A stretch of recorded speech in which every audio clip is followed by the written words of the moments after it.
बीड बीड नगरीतील आणि बीड जिल्ह्यातून आलेल्या माझ्या तमाम मराठा बांधवांना माझा मानाचा जयश्वर.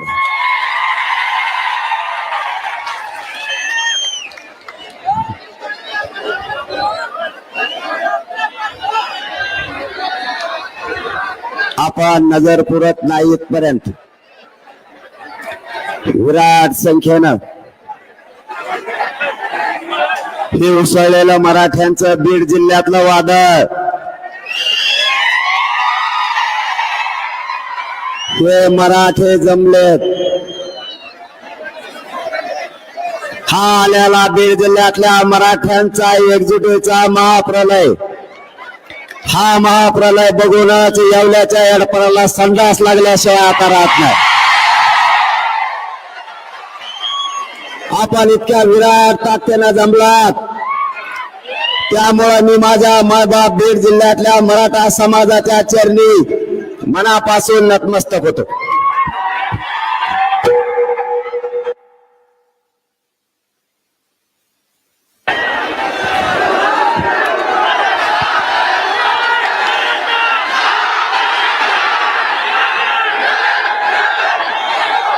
माझ्या गोरगरीब मराठ्यांच्या लेकराला न्याय मिळाला पाहिजे म्हणून मिळेल त्या वाहनानं आलेल्या माझ्या सर्व बांधवांना मानाचा जयशिवराय. मिळेल त्या वाहनाने माझी माता माऊली आली. मिळेल आता अँब्युलन्स पुढे घ्या म्हणते बाबा, त्यांना दिसा नाही. घ्या थोडी पुढे घ्या, का करता आता? घ्या घ्या घ्या घ्या.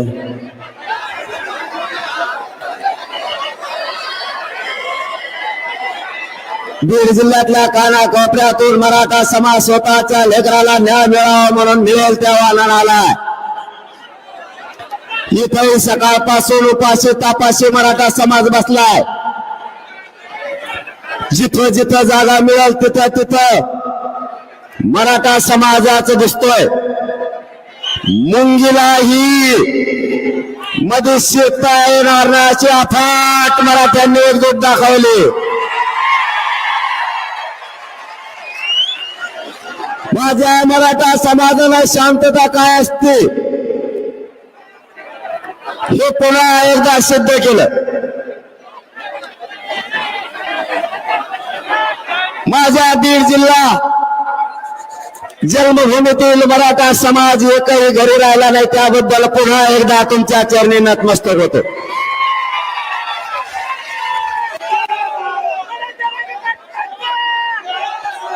इतक्या वेळचे आपण बसलेला असताना आपण पाणी प्यायला सुद्धा जात नाही, आपण जेवायला सुद्धा जात नाही.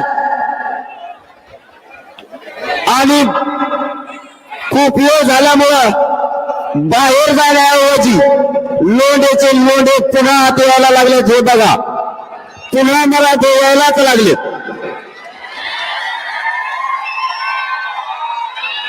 एकही मराठा जागा सोडायला तयार नाही.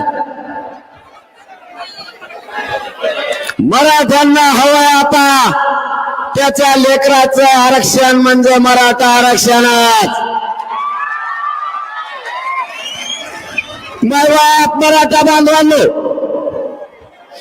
आपल्याला डाग लावला गेलाय.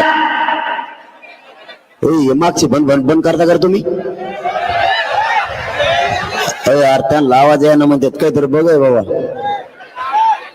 कुठे गेला मला तर काही दिसा ना. आता मागचं बंगून राहिलं भाऊ माझ्या नावाने, त्यांचं बघ काहीतरी लवकर. ज्यांना दिसत नाही त्यांनी फक्त बघा. आरक्षण कसं आणायचं ते,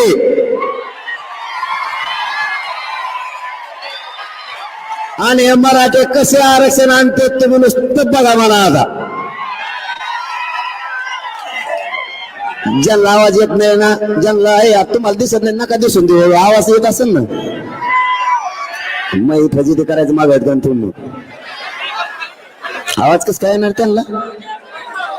नाही म्हणते ते काय खोटं बोलते. एक आरक्षणचे आरक्षण नाही खोटं कसं काय बोलते. जेवढा येतं तेवढा आहे का मग काय करता आता एखादी सांगेन मी तुम्हाला. माय बाप मला त्यांना आपल्याला अर्ध्या घंट्यात सगळा विषय मांडायचा आहे. कोणीही आपली जागा सोडू नका. आणि जागा सोडणारा बीड जिल्ह्यातला मराठा अजिबात नाही. आपल्याला डाग लावला गेला. शांततेने असणाऱ्या मराठा समाजाला डाग लावला. कोणी म्हणतं आमचे घर जाळले, कोणी म्हणतं आमचं हॉटेल जाळलं. आमच्यावर खोटा डाग लावलाय. यांनी यांचेच हॉटेल जाळले आणि निष्पाप माझे गोरगरीब मराठ्यांचे बांधव तुम्ही गुतवले. पण भेणार तो मराठा कसला आणि त्याच्या त्यात बीड जिल्ह्यातला.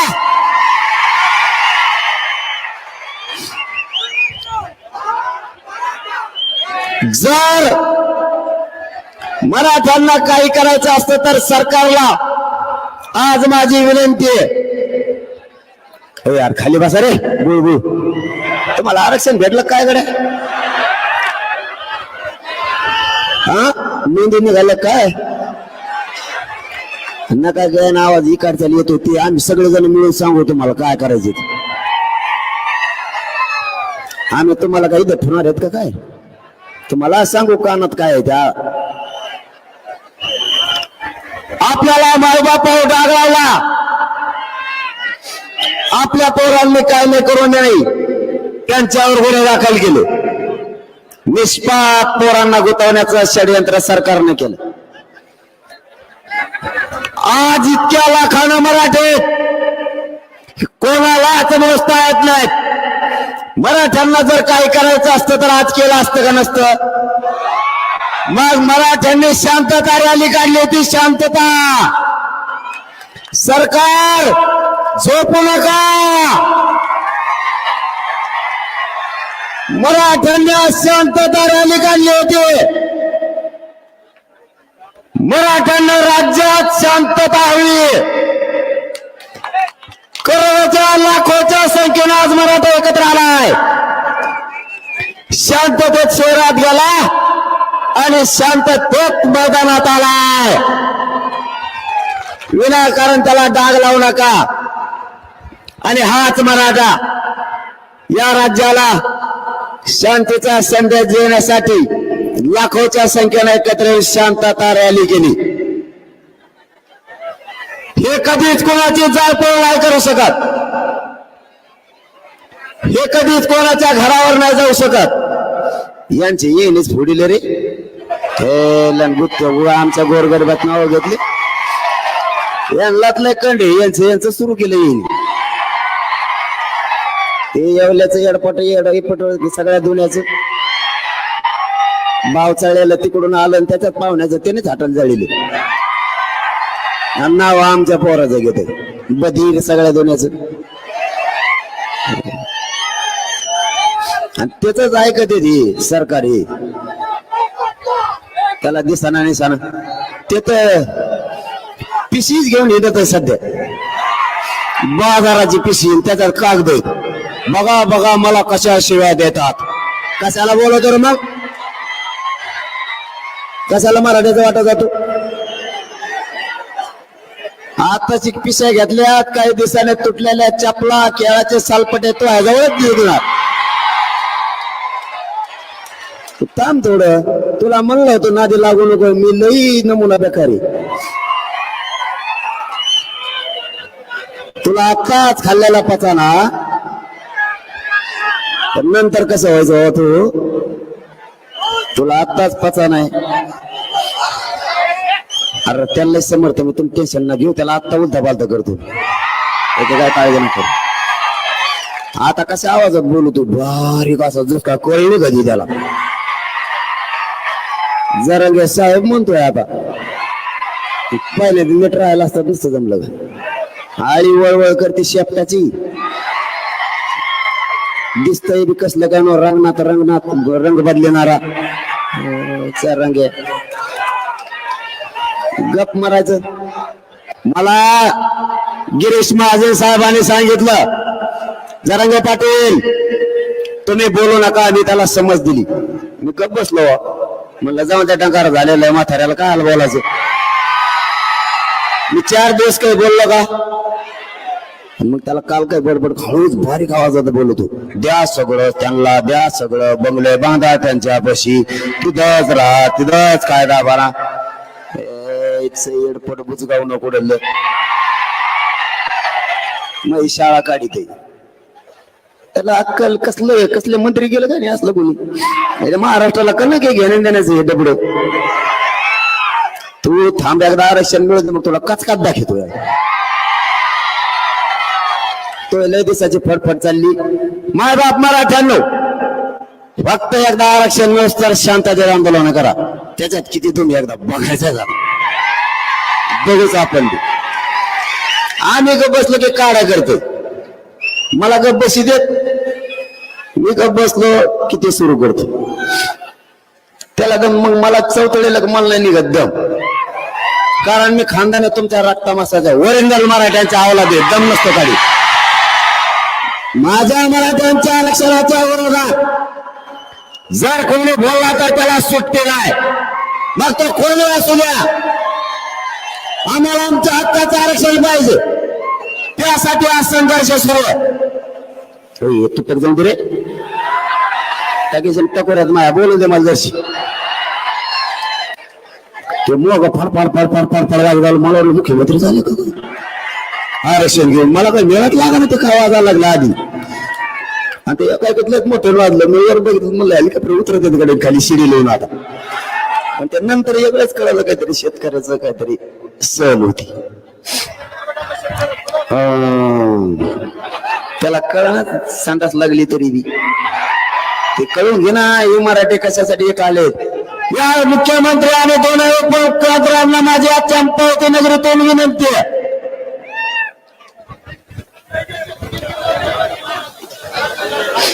सरकार बाजूला आवाज आहे ना, त्यांना दिसून दे. अवघड भाऊ मागच्या माणसं नेट बंदच होणार नाही इतके लोक असल्यावर.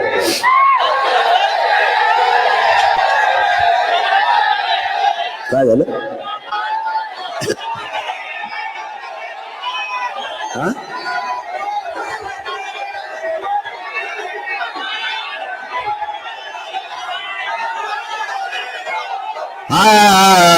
थांबा थोडं थांबा. आणि मग मी कशाला आलो.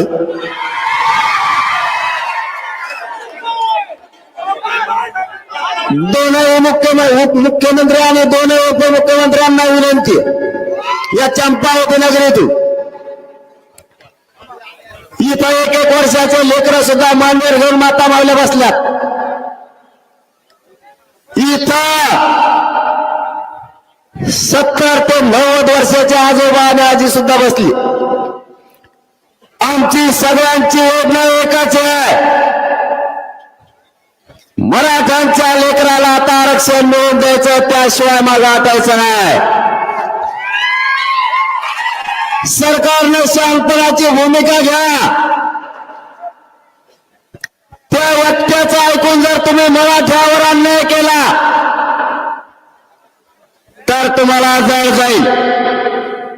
त्याचं ऐकू नका. असा उद्देश दिसायला लागलाय. देशातले जेवढे राज्य त्या राज्यातली मोठी जात संपवण्याचा तुम्ही घाट घातला असा अंदाज दिसायला लागलाय. पण शेवटी एकदा जर मोठा सगळा समुदाय खवळला, शांततेत काय होईना तुमचा सुपडा साफ झाला म्हणून समजा.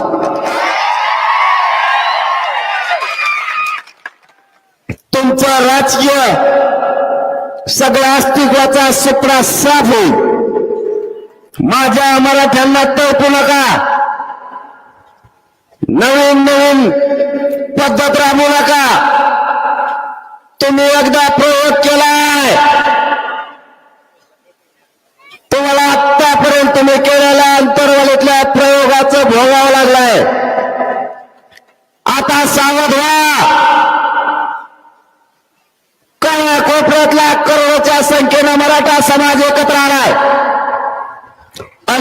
सुद्धा तयार नाही. तुम्ही सामंजस्यानं ठरल्याप्रमाणे मराठा समाजाला आरक्षण द्या. त्याचं ऐकून जर तुम्ही मराठ्यावर अन्याय केला तर आता पुढचं होणारं आंदोलन तुम्हाला 100% जड जाणार. कारण ही फक्त एकटा बीड जिल्हा आहे, आणखी सगळा महाराष्ट्र भरायचा आहे. जिल्ह्याला जिल्हे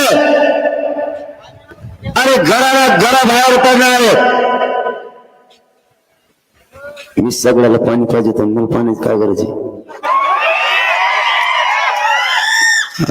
मिले निवारण म्हणून आहे.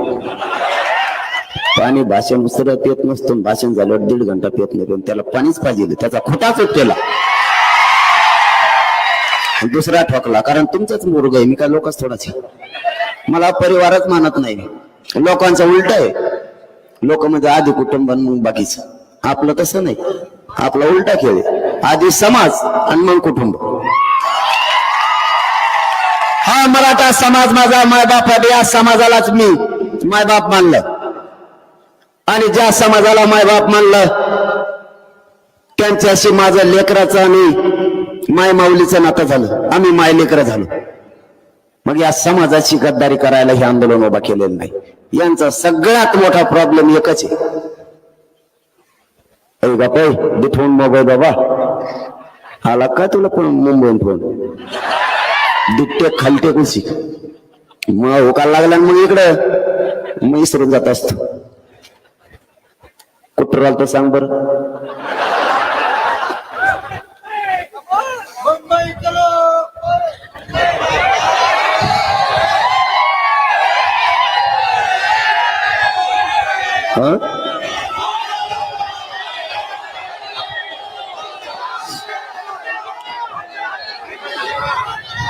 या महाराष्ट्रातल्या मराठा समाजाला परिवार मानलं आणि या समाजासाठी पूर्ण जीवनच अर्पण केलंय.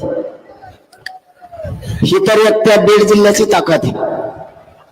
तरी अर्धे आम्ही घरी ठेवले. तिथले काम संभळायला पूर्व जर आले ना आम्हाला 7-8 एकर लागत. महाराष्ट्रातल्या कानाकोपऱ्यातून मराठा समाज आंदोलनात सहभागी झालाय. माय बापा तुम्हाला शब्द देतोय, तुमची एकजुटीची ताकद मी जिवंत आहे तोपर्यंत व्हायला नाही जाऊन देणार. यांचा प्रॉब्लेमच ते मी यांना मॅनेज होत नाही. सगळ्यात मोठा प्रॉब्लेम असेल तर ते. कारण काय झालंय मन पैशात जमत नाही, पदाचं मिळ जमत नाही आणि इंग्लिशचं मत कदर झालाय पुरा जमत येत नाही. आयला ते म्हणतात मग हे जमत नाही म्हणलं तर मग आरक्षणच द्यावं लागत. काय चुकीचं करतोय मी काय चुकीचं केलं? मी खाऊन जगण्यासाठी नाही आलो. खाऊन जगण्यासाठी तर कोणी पण येतं. या समाजाच्या मराठ्यांच्या लेकराच्या चेहऱ्यावर आरक्षण देऊन आनंदाने हसू बघायचंय एवढं स्वप्न आहे आपलं.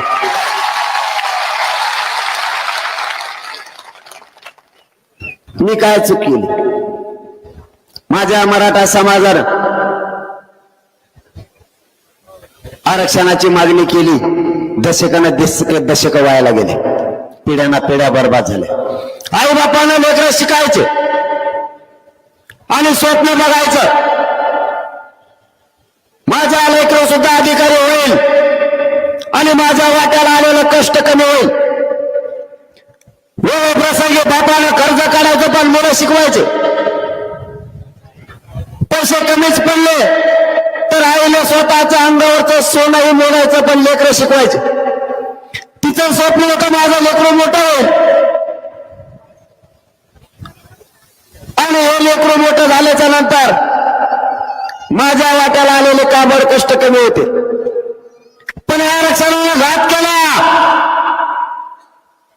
आणि 1% हुकल्यानं लेकरं घरापर्यंत रडत यायला लागलं. दोघांच्याही स्वप्नाची राखण नाही झाली. दोघांचं भविष्य उद्ध्वस्त झालं. मायबापावर आता सावध व्हा. एवढी संधी आहे मराठ्यांना आरक्षण मिळवण्याची. या संधीचं सोनं करा. आपल्याला आरक्षण 100% मिळतं, त्याच्यात काळजी करायचं कारण नाही. देव जर व्हावा तर मराठ्यांना ओबीसीचं आरक्षण मिळणार आणि तेच आपण घेणार. आपल्या नोंदी सापडल्यात. मी माझ्या गोरगरीब मराठा समाजाच्या आरक्षणाची मागणी केली. मायबाप मराठ्यांना ते मला काय म्हणायला लागले माहिती का तुम्हाला? मला ते शत्रू मानायला लागले, मला दुश्मन समजायला लागले. मायबापा मी काय चूक केली? माझ्या गोरगरीब मराठ्यांच्या पोरांच्या वेदना मानल्या, माझ्या गोरगरीब समाजाच्या आरक्षणामुळे होणारे त्रास मानला. पोरांच्या आत्महत्या व्हायला लागल्यात. कालच आपल्या बीडचा भूमिपुत्र मुनुगोरभाऊ सिंगल यांचं बलिदान याच मराठा आरक्षणासाठी गेलं. कवर झोपता सरकार? आमच्या लेकरांचे मुर्दे पडायला लागलेत.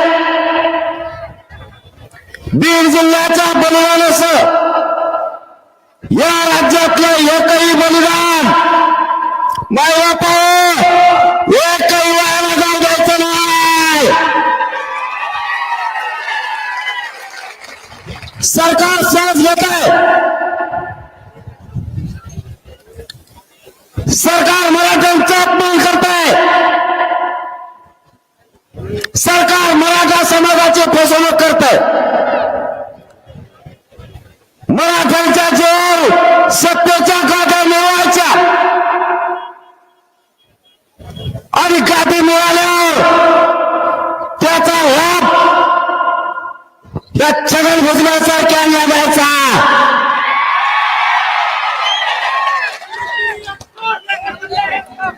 मराठ्यांनी मोठं करायचं आणि मराठ्यांच्या पोरांचे मुर्दे पडत असणार त्यांच्याकडे बघायचं नाही. मग बापा सावध व्हा. आपल्या लेकराचे बळी आता नाही जाऊ द्यायचे.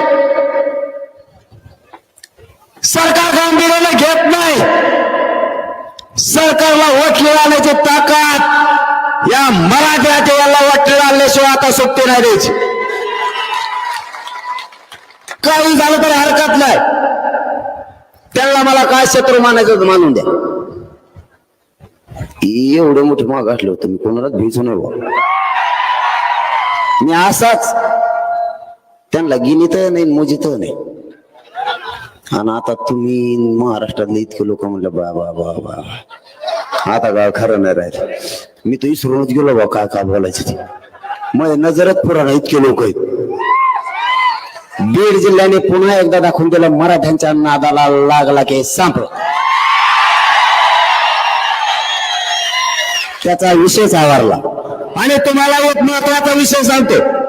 जे आपल्या लेकराच्या बाजूला ना तेच नेता आपला नसतात. नेता ठिकाण नाही. जातीपेक्षा नेत्याला मोठं नाही म्हणायचं. जो आपल्या लेकराच्या पाठीशी उभा राहील, स्वतःहून पुढे येईल, तो आपले मत घेण्यापुरता जर दारात आला तर त्याला चपल्यानेच वागवायचं, सोडायचंच नाही. आता नाही सुट्टी. बस झाले. आमचं रक्त खाऊन तुम्ही प्रवास 200 पेक्षाही जास्त आमचे बळी गेलेत. किती दिवस रक्त पाहणार? ही समाज स्वतः आहे. याने देशाचं संरक्षण करणारा मराठा समाज आहे. देशाचं त्याला संपवायला निघाला. तुमचा स्वप्न साफ करूनच मराठा थांबेल. तसं आता थांबत नाही. आमच्या जीवावर मोठं व्हायचं आणि आमचे पडणारे मुर्दे हसत बघता तुम्हाला लाजा वाटत नाही. तुमच्या डोळे देखता तुमच्या राज्यातलं मराठ्यांचं लेकरू आत्महत्या करते आरक्षणासाठी आणि तुम्ही उघड्या डोळ्याला बघून त्या मदती देता. राज्याचा पालकत्व तुम्ही स्वीकारलंय. एका दणक्यात प्रश्न मार्गी काढायला पाहिजेत. नाटक कशाला? ज्यांच्या नोंदी नाही सापडल्या मायबाप त्यांना आरक्षण दिलं. जे मागास सिद्ध नाही झाले त्यांना आरक्षण दिलं. मराठा जात मागासही सिद्ध झाली आणि शासकीय नोंदी मिळाल्या तरी मराठ्यांना आरक्षण नाही. त्याचा अर्थ तुम्हाला मराठा जात संपवायची, पण ही जातीचं इतकं मुळं खोल गेलेलं आहे, तुम्हाला संपवणार तर नाहीच, पण तुम्हाला कमीत कमी 2 पिढ्या संडास लागून जर मराठे मागा लागले तुमचा कार्यक्रमच संपला. माझी सरकारला पुन्हा एकदा विनंती, मराठा समाजाला आता डोचू नका. तुम्ही पूर्वी अंतरवालीचा प्रयोग केला, पुन्हा पडायच्या भानगडीत पडू नका. यांना काय वाटलं होतं माहिती तुम्हाला? यांना वाटलं ते माग खिशी झाल्या, फुकट नाही केलेलं का आपल्यावर? त्या भीते का कोणी परत त्याने दुसरून एक आणखीन डाव केला. सगळ्याला आवाज येतोय का? एकदा सांगा. महत्वाच्या विषयाकडे वळायला लागलो म्हणून म्हणतोय. फक्त 15 मिनिटात जिकडे तिकडे विषय ऐका. येतोय 15 मिनिटात जिकडे तिकडे. तुम्ही सकाळपासून बसलेले मुद्द्यावर यायचं, कायला आता कवर बडबड करीत बसायचे? मी तेच सांगणार, तुम्ही तेच ऐकणार. काय करायचं? मुद्द्याकडे यायचं, दणका हाणून मोकळून कशात तापवायचं आता माग. पचपच नको, वचवच नको. गोळून घोळून घोळून घोळून तिथं जेण्यापेक्षा एकदा सरळ सरळ ठोका द्यायचं ठेवून काय करा. म्हणजे मी वेगळं म्हणतोय बरं का, तुम्ही वेगळं म्हणाली जाता. त्यांनी पूर्वी आपल्याला घुटायचा प्रयत्न केला, पुन्हा नोटिसा दिल्या. थांबा रे यार, थांबा बाबा. तुम्ही का असा टेम्पो चाललेला का? बर का? त्यांनी पुन्हा शांत चित्त नाही का? आता त्यांनी पुन्हा एक डाव रचला. म्हणले आता यांना नोटिसा देऊ. तुम्हाला दिल्यात का? बीड जिल्ह्यात दिल्या, तिकडे परभणीला त्याला बी दिल्या. ते परभणी लोक काय म्हणते माहितीये का? ते म्हणते मी शेतात होतो, म्हटलं घरचे घरी होते आणि कागद आणून दिलाय. मी रानातून गेलो, मी ते वाचीला त्याच्यावर लिहिलं होतं ट्रॅक्टर घेऊन इकडे तिकडे जाऊ नको, नाही तर जप्त करी. ते काय म्हणला माहित आहे? ते नोटीस घेणारा मला म्हणलाय. ते म्हणला मी आद्यात नाही मध्यात नाही, मी मग शेतात आहे आणि मला नोटीस कमी दिली बा. ते म्हणलं मग मी सगळ्यात पुढे जात असतो. आता बघा परिणाम कसा झाला. किती बधीर वागत येते. मंत्री मला काही मिळत लागा नाही यांचा. घेण्याऐवजी लोक तराला लागले. अरे स्वतःच्या लेकराच्या न्यायासाठी मराठे केसी केल्या म्हणून आम्ही मागे सरकणार का? आमच्या लेकराचे मुद्दे आम्ही नाही बघू शकत. आरक्षण हिसकून न चालणार, त्याशिवाय सुट्टीच नाही. मराठा बांधवांना विनंती आहे, तुम्ही मला 17 तारखेला शब्द दिलाय. महाराष्ट्रातल्या मराठ्यानं आंदोलन करायचं, पण शांततेच्या आंदोलनात प्रचंड ताकद आहे. प्रचंड. ते ब्रह्मास्त्र पेलण्याची ताकद कोणाचाच हिंमत नाही, कोणाचाच. म्हणून तर आरक्षण निर्णयाच्या प्रक्रियेत आले. शांततेत, पण बळात आरक्षण घेतल्याशिवाय मग हटायचं नाही. शब्द पाळायचा, मोडायचा नाही, अजिबात नाही. किती तारीख ठरायची तुमच्या अंदाजाने? मुंबईच म्हणतो.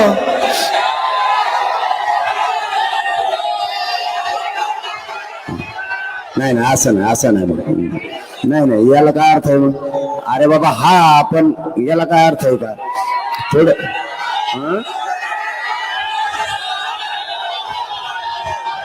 हा ना, ते आहे खरं.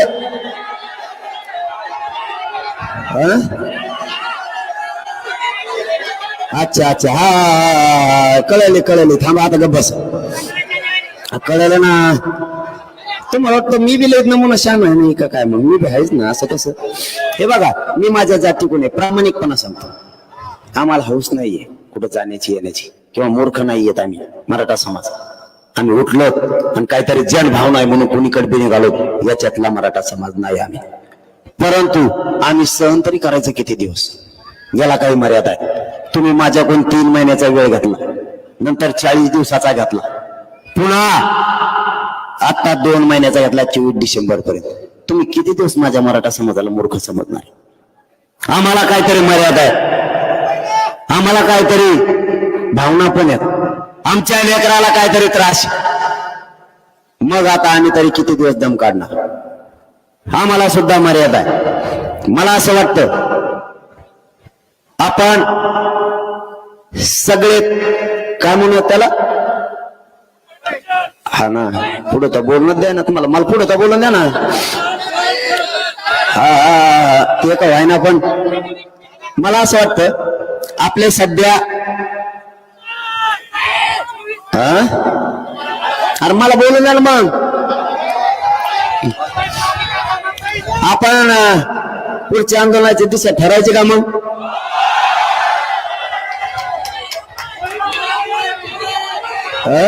हा दिशा ठरवायची का? तारीख पण ठरवायची का? तारीख आणि दिशा ठरवायची का? पुन्हा एकदा विचारतोय, माय बापाला विचारल्याशिवाय मी काही करत नाही. मग मला असं वाटतं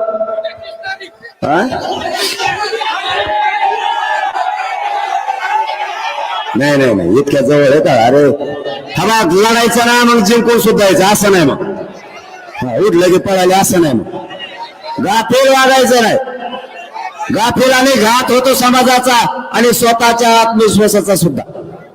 अजिबात असलं नाही वागायचं. मग मी तुमचाच पोरग आहे, फक्त डाव टाकले म्हणून इतकं यशस्वी झालंय. फक्त डाव टाकले, ताकद नाही माझ्या अंगात, फक्त बुद्धी वापरली आणि त्याला जोड तुमच्या शक्तीची, म्हणून यशस्वी झालंय. गडबड गोंधळात माणूस फसतो. मागा पुढे बघून चालायचं. काटा आहे का? चिखल आहे का? पाय टाकायचा का? फसत नाही. आणि जेव्हा माणूस फसत नाही तेव्हा जिंदगीत कधीच अपयश होत नाही. कधीच. तयारीला लागा, तयारीला लागा. तुम्ही 15 म्हणलात पण 15 नाही. त्याचं कारण बी सांगतो. आपलं सगळं खरं असतं. कारण असे 18 त्यांनी काय डाव टाकला माहिती तुम्हाला? थांबा ना, त्यांनी काय डाव टाकला माहिती तुम्हाला? तुम्हाला माहित नसला तर ऐका काय डाव टाकला. त्यांनी आपल्याला नोटिसा दिल्या आणि त्या मुंबईला 144 लागू केला. किती तारखेपर्यंत? 18 पर्यंत. चला 20 जानेवारी मुंबई आमरण उपोषणाला. आमरण उपोषण मनोज जरांगे मुंबईतल्या आझाद मैदानावर 20 तारखेला करणार. त्याला भेटायला मराठे येणार. आम्ही भेटायला नाही यायचं का? भेटायला येणार नाही का? तुम्ही मला भेटायला कस काय येऊ नका म्हणणार? तुम्ही ट्रॅक्टर दाबून ठेवता. मराठ्यांना दाबलं सोपं नाही भाऊ. आरक्षण पाहिजे, मोकळं माघारी येत नाही जाता. मला एक सांगा, तुम्हाला तारीख पटली का? नियोजनाला टाइम पाहिजे. सगळ्यांनी मनापासून शेवटपर्यंत हातवर करायला बदलायला. शेवटच्या टोकापर्यंत, शेवटच्या टोकापर्यंत 20 जानेवारी रोडवर बसलेले हवेवरचे सगळ्यांना तारीख 20 जानेवारी सगळ्यांना मान्य आहे का? फक्त शांततेत जायचं, शांततेत यायचं. आरक्षण घेऊन शांततेत करणार का? हातावर करून मला शब्द द्या मुलाला. मी तुमच्या जीवावर करतोय. मला फसवायचं नाही. मी तुम्हाला कधी फसवत नाही. पुन्हा एकदा हातवर करून सांगा, सगळ्यांनी रोड सहित शांततेत करणार ना? बसा खाली. आता पुढचं निवेदन सांगतो मी. कसं आरक्षण देत नाही बघू. हा बघा, आता शांतपणे ऐका. आपण आपल्या पिकाला पाणी देऊन घ्या, पटापट कापस वेचून घ्या, घरची व्यवस्था चांगली करा, कारण एवढे 15 दिवस पाहिजेत काम करायला. आपण शेतकऱ्याच्या पोरात नीट ऐका, शेतकऱ्याच्या पोरात आणखीन एक घोषणा करायची राहिली, तेवढी ऐका. अंतरवाली ताई मुंबईला हा मराठ्यांचा जलसागर जाणार. नदी नदी बाकीचे जेल होत चला, हा ताई जलसागर उसळणार आहे. जसा आता बीडचा बघितला निर्णय तिथून पुढे बदललं बरं का. हा आधी नव्हते आणि सगळं जामच, आणि मग पेपेत जायचं डांबराने थेट थेट मुंबई आझाद मैदान शिवाजी पार्कला आम्ही आमरण उपोषणाला बसणार, मराठे भेटायला येणार कस काय तुम्ही येऊन देणार नाही. मग त्यांना जे जे बघायचं ते बघतील. महत्वाचा विषय आणखी एक सांगतो, आजूबाजूला लक्ष ठेवा, मराठा समाजाला डाग नाही लागला पाहिजे. आजूबाजूला लक्ष म्हणजे काय, कोणी जर ढोळणा करायला लागला, गाडी पेटवायला लागला, दंगा करायला लागला, तर आपल्या लक्षात येतं आपला नाही. जागा धरून पोलिसांकडे जायचं आणि पोलिसाला सहकार्य करायचं, सरकारला नाही करायचं. जागेवर धरून पोलिसांकडे जायचा, कारण तो आपला नाही. आणि आपला जरी असला ना, जर तो जातो तो जर जाळ पोळीचा उद्देशाने असला तर त्याला लगेच ताबडतोब टाकायचं. तो रस्ता करायला रस्ता करा त्यांना. दुखतंय वाटतं, अँब्युलन्स इकडे उजव्या हाताला आंब्याच्या दिशेने अँब्युलन्सला आणा. चलत आले ते स्वतः चलत आले, पण तब्येत खराब वाटतं. बाकीचे खाली बसा रे, त्यांना रस्ता करा, बाकीचे उभा राहू नका, त्यांना जाऊ द्या. अँब्युलन्स या आंब्याकडे व्यासपीठाच्या उजव्या हाताला आणा. मला बारीक देण असतं भाऊ, उगाच समाजाला मायबाप नाही मानलं. मायबापा तुम्हाला महत्वाचा विषय सांगायचा होता तो सांगतो. आजूबाजूला बारकाईने लक्ष ठेवा, कोणाला जाळपोळ करू द्यायचं नाही. आणि आपला जो आंदोलनाचा एरिया आहे त्याच्या बाहेर कोणी काही करू नये, आपल्याला देणं घेणं नाही. सरकारने पोलीस बघतील. आपल्या माणसाकडून कुठलाही जाळपोळ होणार नाही याची दक्षता घ्यायची. किंवा तयार करा, सगळं घ्या. बऱ्याच दिवस माघारी यायचं नाही, कोणाचा बंद पडून तिकडे काही होऊ. त्याने फक्त आपली संडाची व्यवस्था करावी अशी आपली इच्छा आहे त्यांनी. कारण आम्ही जवळपास 3 कोटीपेक्षा जास्त येणार आहे. थोडे तिडके नाही, मराठे घरी राहत नसते. आणि मी मुंबईला निघालो. जर तुम्हाला आणखीन एक सांगायचं राहिलं, बांधवांनो, आता शेवटाकडे आपण म्हणजे संपला आपला, आता संपत आले सभा. मराठ्यांच्या लेकराला नोटिसा दिल्या, त्या लेकराला उघडं पडून देऊ नका. माय बाप म्हणून त्याच्या पाठीशी उभा राहा. जर एखाद्या पोराला धरून नेला आणि जर अटक केली, पुरा जिल्ह्याने उठायचं आणि त्या पोलीस स्टेशनला मांड्या घालून जाऊन बसायचं. सगळ्यांनी दगड नाही, भांडा नाही, काही नाही नुसती मांडी घालून बसायचं जायचं. काय म्हणायचं माहितीये का, पोलीस निरीक्षक साहेब पोरग सोडा म्हणायचंच नाही, तिथं जायचं आणि मांडी घालून बसायचं. मला भूक लागली. 4-5 लाखाला जर एक वडापाव द्यायचं म्हणलं तर मेलच ते वडेपाव खायचं आणि रेटून 3 टाइम तिथंच झोपायचं. पोरग सोड म्हणायचं नाही, फक्त म्हणायचं आरक्षण दे, एवढंच म्हणायचं. हे आपल्याला खेटा ठरवलं नाही यांनी. मग मराठी काय असते ते आता बघा तुम्ही. आता 20 जानेवारी फक्त शांततेत, कारण हा महाप्रलय इतका मोठा असणार आहे, सगळीकडे ब्लॉक होणारे. बारकाईने लक्ष ठेवा, कुणाला उद्रेक करू द्यायचा नाही, आपल्या आंदोलनाला गालबोट लागू द्यायचं नाही. पण आरक्षण घेतल्याशिवाय माघारी फिरायचं नक्की. आणि तुम्हालाही सांगतो, हे काय अटक करायची यांच्यात एवढी दम नाही त्यांच्यात. या पोलिसाचा दोस्त हो, ते 2-4 जण तिथं आहेत का, 4-5 जण येतात, ते मुद्दाम अंदाजा बघत. नाव मला माहिती होतं बरं का, मी तुम्हाला थोड्याच दिवसात सांगणार आहे. त्यांना तर आयुष्यभर गुलाल लागू देऊ नका, आयुष्यभर. त्यांचं नाव मी सांगतो, मराठ्याच्या मुळावर कोण. या चंपावती नगरीतून आणखी घोषणा करतो, मराठा समाजाचे आमदार, खासदार आणि मंत्री या चंपावती बीडच्या नगरीतून जाहीर मराठा समाजाच्या वतीनं तुम्हाला हात जोडून विनंती करतो, मराठा समाजाच्या लेकराच्या पाठीशी उभं राहा. हीच योग्य वेळ तुम्हाला मराठ्यांना साथ देण्याची. जर तुम्ही उद्यापासून मराठ्यांच्या पोराच्या पाठीशी उभा न राहिलात तर महाराष्ट्रातल्या मराठ्याचं घर तुमच्यासाठी कायमचं बंद राहील. सगळ्यांनी ताकदीने मदतीला या. त्यांच्या मदतीला सगळे यायला लागले. तुम्ही सुद्धा ताकदीने मदतीला या आणि मराठा बांधवांना त्याला एकदा सांगा मदतीला ये म्हणून. नसता पुढच्या काळात त्याला दारा सुद्धा उभा करायचं नाही. यामध्ये आणखी दुसरी घोषणा करतो, या बीड मध्ये उसळलेला हा जनसागर आणि महाराष्ट्रातल्या मराठा समाजाच्या वतीनं मधल्या काळात सरकारला काही 10-12 दिवस मिळतात, त्याच्या हात देता आलं तर बघा. नसता तिथून पुढे एकदा आमचं जर मराठ्यातल्या आंतरवालीतून गाव सोडलं येताना आम्ही आरक्षणच घेऊन येणार. तुमचा आमचा विषय बंद, चर्चा सुद्धा त्यानंतर बंद.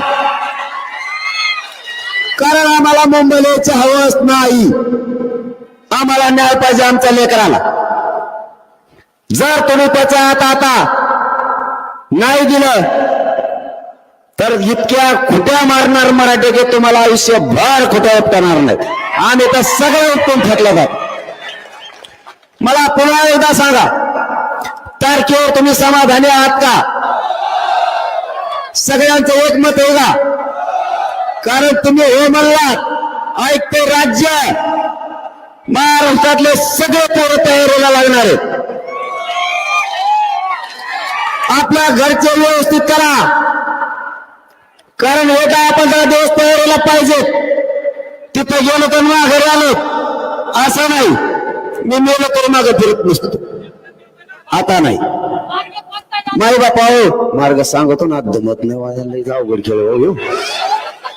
जमच धरीत नाही, दोषी कवी दम निघतच नाही. त्यांना तरतराच करते ते. आणखी एक या बीड नगरीतून सांगतो, कोणीही मराठा आरक्षणाच्या मध्ये खोडा घालायचा नाही. कोणताही पक्ष संघटना यांनी मराठ्यांच्या परस्पर बैठका घ्यायच्या नाही. तुम्हाला हे मान्य आहे का?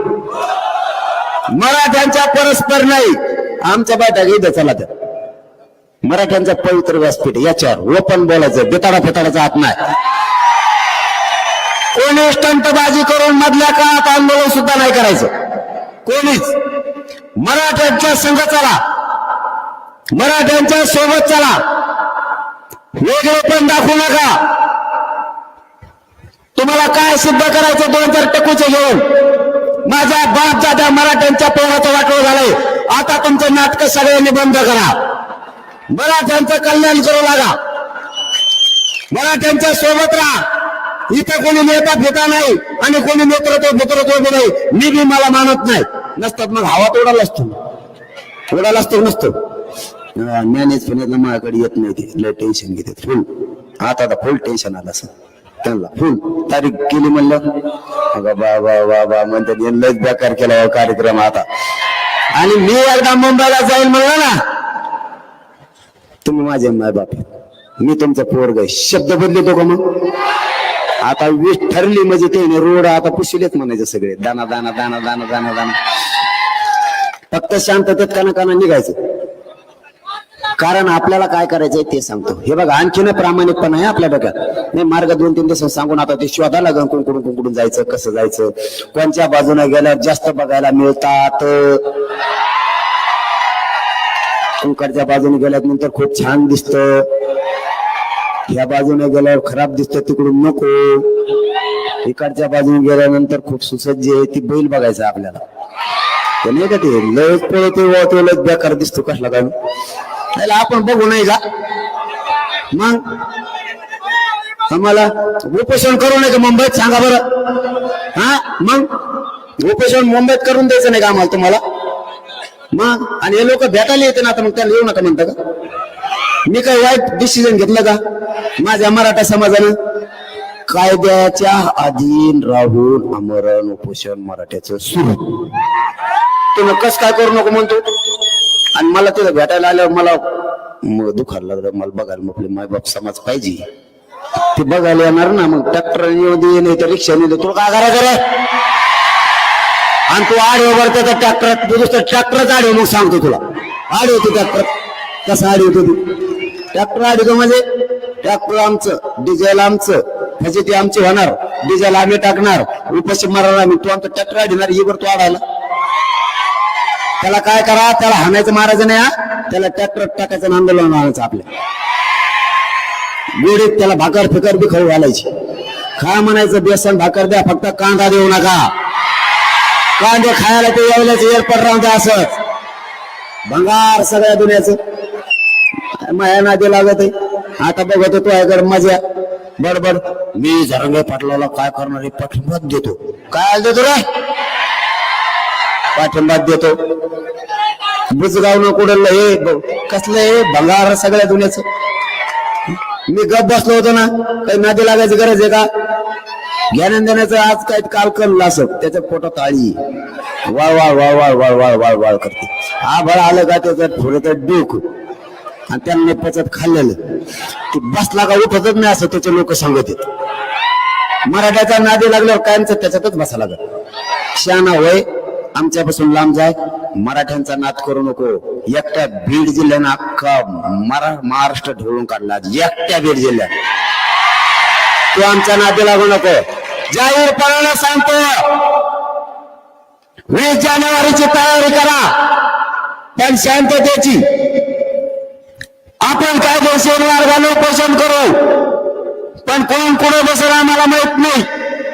रोड मोकळे ठेवा, बसायची व्यवस्था राहून द्या. नसेल तर आमच्या धोरणाने आम्ही बसू. पण जाहीर सांगतो, मराठे जर मुंबईकडे कूच केली, मराठे जर मुंबईकडे निघाले, तर मराठ्यांचा निघालेला विराट समुदाय हा माघारीने फिरणार, आरक्षण घेऊनच माघारी फिरणार.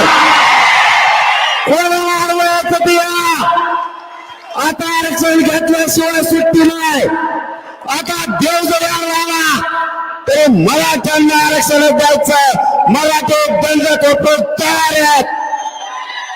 मराठ्यांना फक्त शांततेत चला. तुमचे शांततेचे नुसते धूळ जरी उडाली तरी सरकार मुंबई सुद्धा राहणार नाही. सगळं आपण आपल्या गावाकडे येणार. फक्त तुम्ही शांततेत चला. माझी सगळ्याला विनंती आहे, शांततेत आंदोलन करा. आणि आता मावशी होत तुम्हाला काम आहे. तुम्हाला आवाज येतो का नाही? आता तुमच्याकडे बी काम आहे. आम्हाला जर उली तिले त्रास दिला आणि तिकडं वा वा वा वा वा वा तुम्ही घरी या. भांडण कसा खेळायचा तुम्ही? नळा भांडण हानी, भांडच हानी मंदिर. आम्ही तुमच्या पोरं तिकडे आहेत. आता मथुरा बी जाणार आहे तुमचं आता तिकडे आम्ही संगच, आणि मथुऱ्याला बी नेणार आहेत. आता तुम्ही जर तिकडे पोराला काही काही धक्का लावत शकत नाहीत आता, कारण 5 कोटी नादी 6 कोटी नादी लागणं मग तर इटा राहायच्या नाही. त्याच्यामुळे ते काय भानगडीत पडायचं नाही. पण पडले कदाचित तर का करायचं? आमदाराच्या मंत्र्याच्याच घरी जाऊन बस. तुम्ही सगळ्या मेल्या म्हणा. तू काय आला चप्पल काढता का नाही? आमच्या पोराला तिकडे त्रास द्यायला लावतो, तू इथं राहतो. ते आसामलाच गेला पाहिजे, मध्ये राहिलाच नाही पाहिजे. तुम्ही इकडची बाजू सांभाळा आणि तिकडची बाजू सांभाळतो. लढाईत जिंकायचं यावेळेस. आता कस काय पोराचं वाटोळ करतात बघूच. आता यांच्याकडे किती बळ एकदा मराठ्याला बघायचं. आता काढून द्यायला बाहेर. यांनी लय लपून ठेवलेले, कुठे कुठे काय काय ठेवलेलं ना. यांना यांची शक्ती मराठीच आता बाहेर काढणार. दाखवाच म्हणा तुम्ही. आता नसता सरकारनं गुपचूप शांततेत आमच्या सोबत राहायचं आजच्या सारखं. मला एक प्रामाणिकपणानं सांगा, आज बीड जिल्ह्यात किमान 12-13 लाखापेक्षा जास्त लोक आले असते, एका तरी पोलिसाला त्रास झाला का? मग तुम्ही मराठ्याला डाकच खाला होता, पोलिस निवांत बसून होते, मी बघितलं. काही येड्या बाबे खाली होते, काही लिंबा खाली होते, निवांत बसून होते. काही त्रास झाला का? मुंबईला जर पोरं निघाले मागणीसाठी यायले, त्रास देऊ नका, शांत राहा. संघ चला, वाटल्यास भाकरी आम्ही देतो, आम्ही रेटून घेणार आहेत आभारी संघ. ट्रॅक्टर नेऊ नका म्हणजे मग भाकरी काय नाही तुम्हाला, त्याच घरी जेव म्हणून ना, ट्रॅक्टर नेऊ नका, त्याच्यात तिथे जाऊन द्या आपला मोर्चा मुंबईत घाल म्हणा खाऊ आम्हाला. आता चल, मी तर उपाशीच आहे, मी तर उपोषणच करणार आहे, कारण त्याच्याशिवाय ठेपायला नाही. गनिमी काव करायला आपल्या संघ, आपल्याला काय तर गनिमी काव करावं लागू का नाही? तरी आतलं काही सांगितलं नाही मी त्यांना, आणखी मी आतलं सांगत नसतो. तुम्ही आम्हाला सांगितलं का 70 वर्ष फसवलं नाही तुम्ही आम्हाला गोड बोलू. आता मग आम्ही गदली सुतळी वाटलो का मराठा तुम्हाला? जर मराठाच्या पोराला नोटीस दिली तर काय होतंय? जर बाप म्हणला ना पोराला, तो आज लग्नाला जाऊ नको, शेतात जाय, हे काय करतं? बैल घेत शेतात जातं, उसावसान लग्नाला जातं. काय ते म्हणतो आमचा नाम्या तिकडे दिसत नव्हता, कस काय लग्न झालं? नाम्याने बैल बांधले, तिकडे गेला लग्नाला, आणि तुम्ही आम्हाला नोटीस देतात. मराठ्यांना अडवलं सोपं आहे का? तुम्हाला माहित बी नाही कोण घेतलं, कोण बाहेर निघालं. तुम्हाला फक्त एकच विनंती, 20 जानेवारी पासून आरक्षणाची तयारी करायची, आपल्याला निघायचंय शांततेत. मी तिथे आमरण उपोषण करतो, माझा मराठा समाज मला भेटायला येणार आहे. तुम्ही मुंबईत येऊ म्हणू शकत नाहीत आम्हाला, आमचा मूड काढू शकत नाहीत तुम्ही काय. आणि सरकारला दुसरी एक विनंती, आरक्षण द्या, महाराष्ट्रातले सगळे गुन्हे माघारी घ्या. जेवढे पोरं तरसालेत आमचे सारथीचे, ते 5,000 आहेत, ते पुण्यामध्ये घ्या. सारथीला वाढू बजेट द्या, महामंडळाला द्या, सगळे हॉस्टेल पुन्हा सुरू करा, हे सगळं सुरू करा कचा कचा, तरच तुमचं आमचं जमत आहे. दरवर्षी तुम्ही आम्हाला म्हणता हॉस्टेल सुरू करतो, दरवर्षी पागल समजतो का रे? हा, आता खेटायचं कोणाला? आता बघच तू काय होतोय. ते येडपटाला म्हणा नीट राहा, आता मध्ये बोलू नको, गप झोप. जर का वाटेल आला येडवून करायचं नाही. मला असं वाटतं आपण योग्य निर्णय घेतलाय, शांततेचा घेतलाय, कायदेशीर मार्गाचा घेतलाय. आमरण उपोषण इतकं देशात कोणतंच शांततेचं आंदोलन असू शकत नाही. आपण मुंबईला जाऊन उपोषण करतोय, चांगला निर्णय आपला आहे. फक्त तयारी करा, तोपर्यंत शेताला पाणी द्या. तुमच्या हातात 10-15 दिवस आहेत, कापस ठेवू नका, इकून बी टाका लगेच, पण पैसे संग घेऊ नका, आई बापाला द्या. बिगर पैशाचं जायचं, काना पैसे खर्चायचे नाही. एक कोणाला सोनं काही असलं तर घेऊ नका, मोबाईल संग घ्या, फक्त फोन फक्त नीट लावा, नाही तर मग काही वेगळेच लावतात. नीट राहा. रोजने जिथं जागा मिळाली तिथंच कचकाटून झोपायचं आणि तिथंच खायचं. त्यांनी नुसते जाताना धुराळा बघून ते म्हणलं पाहिजे मुंबईला यायच्या आत आरक्षण द्या गाड्याने. हे लयच बेकार कार्यक्रम दिसायला लागलाय. नुसते धुराळा जरी दिसला इकडून निघल्याला, ते म्हणते मुंबईला नका येऊन दे, तुमचा पाय पडत त्यावर काहीतरी करावं पटकून. नसतात त्यांच्याकडे आपलं एकच काम आहे, लय मोठे नाही. जेवण आपण घेणार आहेत, पांघरा जाथरून आपण घेणार आहेत, सगळं आपण घेणार आहे. फक्त तेवढं एकच काम त्यांनी करायचंय, कारण ते नैसर्गिक आहे, ते माघारी येऊन करू शकत नाही. तेवढी एक सोयी करा. एका टायमाला जर 3 कोटी बसले तर अवघड खेळ होऊ शकतो. त्याच्यामुळे तुम्ही तेवढी व्यवस्था करण्यात आम्ही पुढे पण बसत असतो. आम्ही लाजत पुजत नसतो, आम्ही पाठच सुरू करू. मग लाजत काय काम आहे का? आता त्याला काय, आता ते नैसर्गिक येते काय सांगायसारखं नाही ना. ते तुला सांगून कुठे जावा, तिथं घर पाहुण्यात असतात म्हणलं असतं, पाहुणे तुला पळतो उची घेऊ दे 5 मिनिटं. पाहुणे नाही आमच्या तिकडं कोणी, मग जातो कुठं, इतके मोठे बसते कुठं. तेवढी एक व्यवस्था करून ठेवा. मग तुमचं सरकारचं मराठ्यांचं प्रेम असंच राहू द्या. तुम्ही आड येऊ नका, तुम्ही आमच्या सोबत चला, आम्ही तुमच्या सोबत चालवतो, पण येताना आम्ही आरक्षण घेऊन येणार आहेत. मनोज जरांगे आणि हा मराठा समाज बिना आरक्षणाचा माघारी येणारच नाही. धन्यवाद. जय जिजाऊ, जय शिवराय. राष्ट्रगीत